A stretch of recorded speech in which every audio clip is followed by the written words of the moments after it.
Demi kepentingan presiden untuk menyelamatkan muka karena dikepung oleh mahasiswa, maka dia menyetujui yang dua dipecat ini dipindahkan ke polisian. Presiden mau menang dua-duanya. Dia berhasil menyingkirkan, tapi dia juga berhasil menjadi seolah-olah penyelamat. Di publik dianggap bahwa Anda presiden, Anda itu munafik karena prinsip Anda bisa berubah dari menganggap ini adalah bajingan, sekarang dianggap ini adalah bermutu. Bangsa ini dipimpin oleh seorang presiden yang status moralnya tinggi apa rendah? Si rendah itu. Saya kritik ini dan saya bertanggung jawab karena saya mau debat dengan semua orang kalau ada yang menganggap bahwa saya menghina presiden. Kalau kita mau lihat bangsa ini bercahaya, nggak boleh ada hal yang disembunyikan. Ini ILT yang paling bermutu ini, karena kita mau uji sekaligus sistem berpikir kita, nalar kita, sekaligus batin kita. Intinya adalah elektabilitas itu dasarnya intelektualitas dan moralitas. Karena itu yang boleh pamer elektabilitas adalah mereka yang cukup intelektualitas dan kuat moralitas. Terima kasih sudah klik video ini. Jangan lupa tekan tombol subscribe untuk bergabung. Dalam hitungan saya persilahkan kalian untuk tekan tombol subscribe. 10, 3, 2, 1. Saya ucapkan selamat bergabung dalam channel ini. Heboh tentang tes wawasan kebangsaan udah selesai. Dan kesimpulannya diambil langsung oleh negara, yaitu memecat. Jadi bayangkan negara menyimpulkan bahwa 56 atau 57 manusia ini tidak bermutu secara etis, berbahaya secara ideologis, tidak menambah integritas, oleh karena itu statusnya dipecat. Kan itu adalah status moral yang akan diingat terus di dalam semua dokumen kenegaraan, karena ini adalah keputusan tata usaha itu, bahwa dinyatakan tidak lulus. Di belakang kalimat tidak lulus, publik punya memori, yaitu tidak lulus karena Taliban. Ini juga nggak bisa dihapus. Sesuatu yang dicetak di dalam status administrasi, yaitu dipecat, tidak bisa dihapus. Sesuatu yang dicatat di dalam memori publik, yaitu Taliban, juga tidak bisa dihapus. Jadi bayangkan misalnya, kalau terjadi keadaan sekarang, bahwa oke, Anda kalian tidak bermutu, Taliban, orang yang bercelah, lalu dipindahkan ke kepolisian. Ini bukan operasi tangkap tangan, ini operasi tukar tambah, OTT juga namanya. Coba saya bikin penilaian ya, berdasarkan keterangan Harun Al-Rashid tadi, Harun yang putih, ada Harun yang hitam itu. Akhirnya kita mesti memilih. Ada pilihan yang diajukan oleh Kapolri, saya kunci dulu di situ. Pak Sigit menganggap bahwa 56 orang ini justru bermutu. Karena itu polisi membutuhkan. Dengan kata lain, yang tersisa di KPK tidak bermutu. Sekarang kita tahu sejarah, genealogi dari KPK. KPK dibentuk justru karena kepolisian tidak bermutu. Di awal reformasi, kita sama-sama masyarakat sipil, saya di LBH berupaya terus untuk menjaga KPK itu. Bertahun-tahun saya ikut menulis kurikulum, mungkin sampai 10 tahun lalu saya masih mengajar di sekolah-sekolah yang dibikin KPK itu. Di Jogja sampai Kalimantan, bahkan ada dulu kita mengajar bahkan dari SMA tentang etika publik versus korupsi itu. Saya mengajar itu. Ada yang versi mahasiswa, ada yang caleg-caleg baru partai politik. Saya mengajar. Mungkin 5-6 kali kita latihan itu. Jadi saya tahu watak KPK itu memang berubah.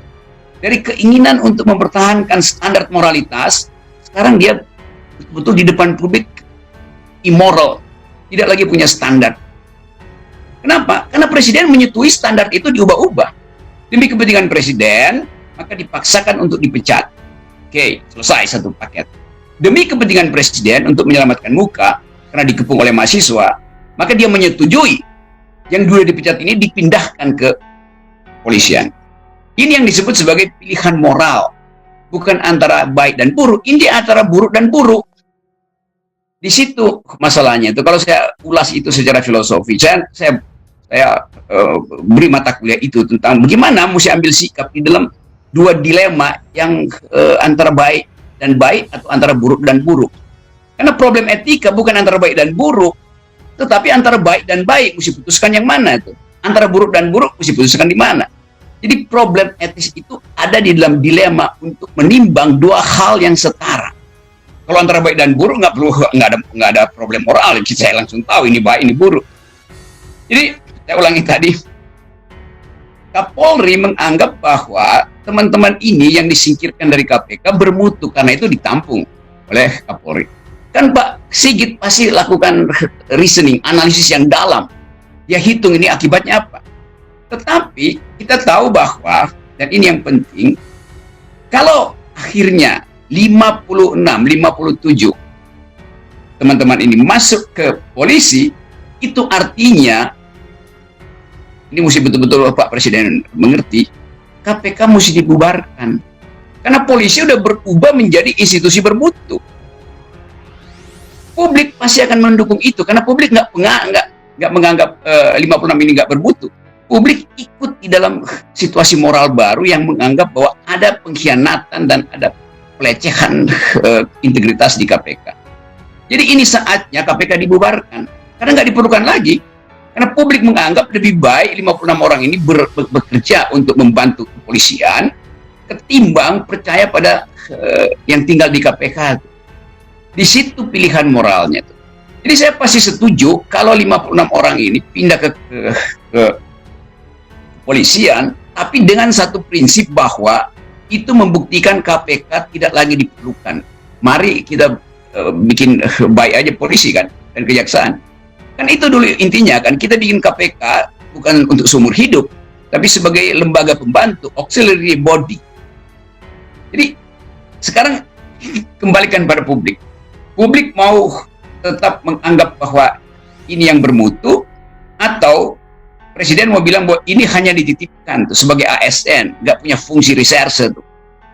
Nah, dilema ini yang mestinya nggak terjadi kalau Presiden ketat di dalam prinsip integritas. Dia juga nggak ngerti apa yang dia melakukan. Karena itu saya ambil kesimpulan bahwa kasus ini kasus yang sangat politis. Presiden mau menang dua-duanya tuh. Dia berhasil menyingkirkan, tapi dia juga berhasil menjadi seolah-olah penyelamat. Di publik dianggap bahwa Anda Presiden, Anda itu munafik karena prinsip Anda bisa berubah dari menganggap ini adalah bajingan, sekarang dianggap ini adalah bermutu. Kan itu dilema kita tuh yang hanya bisa diselesaikan kalau kita bikin diskusi tajam dan tanpa kepentingan. Kita hanya mau uji bangsa ini status moralnya tinggi apa rendah gitu. Pasti tinggi. Bangsa ini dipimpin oleh seorang presiden yang status moralnya tinggi apa rendah? Pasti rendah tuh. Saya kritik ini dan saya bertanggung jawab karena saya mau debat dengan semua orang kalau ada yang menganggap bahwa saya menghina presiden. Reasoning akademis, reasoning filosofi, cara kita untuk mengucapkan yang etis dan yang nggak etis kadang-kala terganggu karena nanti kena ITE, nanti dianggap menghina segala macam. Enggak, kita mesti clear dalam soal-soal semacam ini bahwa ada yang dilanggar, yaitu prinsip dasar bernegara, dan itu justru dipertontonkan oleh presiden. Saya tahu nanti Ciabok kan presiden cuma menyetujui, kan itu permintaan dari Pak Kapolri. Iya, tapi itu ada tuker tambah, OTT, operasi tuker tambah itu, bukan operasi tangkap tangan. Nah, sekali lagi ini agak rumit memang, tapi kita mesti ulas pelan-pelan bahwa ada permainan moral yang buruk di situ dan kita bisa intip permainan itu sekedar untuk menyelamatkan muka. Padahal sebetulnya kita tahu kalau prinsip dipakai, oke, presiden harus kekeh mengatakan tidak, karena mereka sudah diuji dengan sistem yang presiden bangga-banggakan. Seluruh ahli ada di situ untuk lakukan tanya jawab. Berarti final bahwa 56 orang ini brengsek, nggak boleh diterima dimanapun, termasuk di ILT, nggak boleh diundang tuh. Kan itu intinya. Kalau kita mau batin kita mau bersih gitu. Kalau kita mau lihat bangsa ini bercahaya, tuh, nggak boleh ada hal yang disembunyikan. Justru itu saya anggap ini ILT yang paling bermutu ini, karena kita mau uji sekaligus sistem berpikir kita, nalar kita, sekaligus batin kita. Jadi Pak Harun Al-Rashid membuka persoalan ini, dan ini mestinya jadi debat luar biasa. kita bisa saling menuduh, tapi intinya adalah seandainya dengan satu pilihan etis yang otentik, dengan drive moral yang kuat, mengatakan oke, kami menerima permintaan dari Pak Kapolri. Itu berarti kita punya Kapolri yang bermutu, yang tahu bahwa 56 orang ini tersingkir bukan karena tidak paham wawasan kebangsaan, tapi justru disingkirkan oleh orang-orang yang ingin menguasai konsep wawasan kebangsaan versi dia sendiri. Jadi sekali lagi ini bagus betul, dan saya kira itu contoh baik betapa satu peristiwa politik bisa kita jadikan patokan untuk mengukur integritas pemimpin negara. Kalau integritas menteri-menteri saya nggak peduli lagi tuh, karena nggak ada gunanya. Karena mereka dasarnya ada statistik, seolah-olah soal nilai, soal value, soal moralitas bisa ditunjukkan sekedar dengan statistik. Jadi sekali lagi poin saya adalah kalau ILT, ini bagian yang paling penting, ILT sedang berupaya untuk menapis yang kita sebut sebagai ukuran kepemimpinan masa depan. Ini adalah ukuran pertama, yaitu keutuhan moral. Kita ingin agar supaya negeri ini betul-betul diuji lebih dahulu dua hal, moralitas dan intelektualitas, baru elektabilitas. Sebab kalau kekuasaan, saya terpilih kenapa? Karena elektabilitas tinggi. Iya, bukan itu intinya tuh. Intinya adalah elektabilitas itu dasarnya intelektualitas dan moralitas. Karena itu yang boleh pamer elektabilitas adalah mereka yang cukup intelektualitas dan kuat moralitas.